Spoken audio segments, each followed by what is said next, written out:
Have you ever felt like you're on this grand journey, but maybe you're not the one steering the ship? Well, today we're diving into what it really means to dare to lead, not just a team, but yourself. We're going to explore how you can become the true hero of your own story. Ready to take the helm? Let's get into it. This image really says it all, doesn't it? We are all on a voyage. The big question is, are you the one charting the course, making the decisions, or are you just along for the ride? The ideas we're going to cover are designed to put you right there, firmly in the captain's seat. Okay, let's be real for a second. We all set goals, we all have dreams, but sometimes we just don't get there. It's frustrating and it happens to every single one of us. So what is actually going on? Why do we fall short of what we really want to achieve? Well, it usually boils down to one of three things. Either we don't have the knowledge, we just don't know what to do, or we lack the motivation, we just don't want to do it, or, and this is a big one, we just don't feel like we can. These are the three big roadblocks we're going to figure out how to navigate today. So, to get past these roadblocks, you need an ally, a secret weapon, really. And your most powerful one, by far, is your mindset. Think of it like your internal GPS, the thing that guides you through every single twist and turn of your journey. So, what is a mindset exactly? Well, according to the groundbreaking work of Stanford's Dr. Carol Dweck, it's basically the set of beliefs you hold about yourself. It's the story you tell yourself about who you are.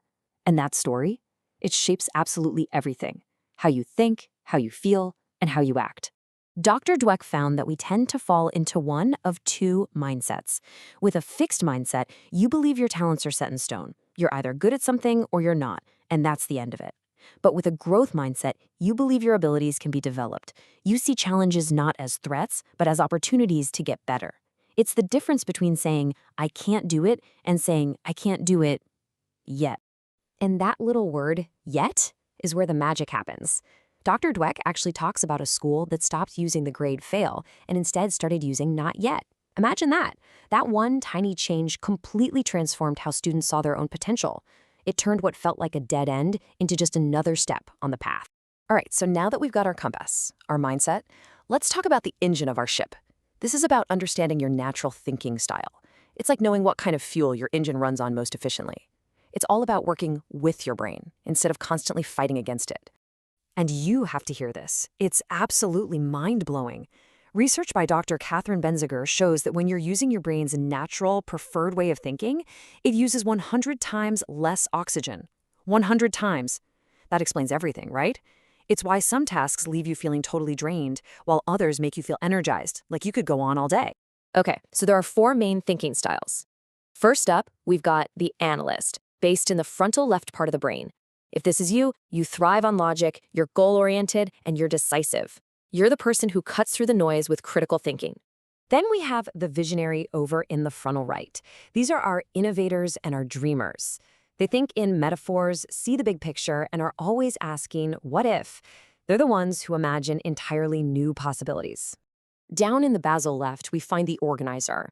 These are the people who honestly make the world work. They love procedures, details, and reliability. They create order out of chaos and make sure things actually get done consistently and correctly. And finally, in the basal right, we have the harmonizer. Harmonizers are all about people. They're empathetic, relational, and incredibly perceptive about the feelings of others. They're the glue that holds a team together. And see, here's the key. A visionary's brilliant idea goes nowhere without an organizer to build a plan or a harmonizer to get the team excited. True leadership is knowing your style and valuing the strengths of others. So, we've got our mindset and a better handle on our thinking style. The next tool is to learn from the journeys of others. It's called vicarious learning. You don't have to figure everything out from scratch. You can learn from the masters who came before you. Just take the story of Helen Keller. Her quote is so powerful.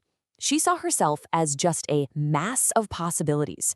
It was her teacher, her mentor, who helped unlock all of that potential. It's an incredible reminder that our potential isn't fixed. With the right help and a belief that we can grow, we can overcome anything. And then we have other case studies, like the journey of Pascal Mensa.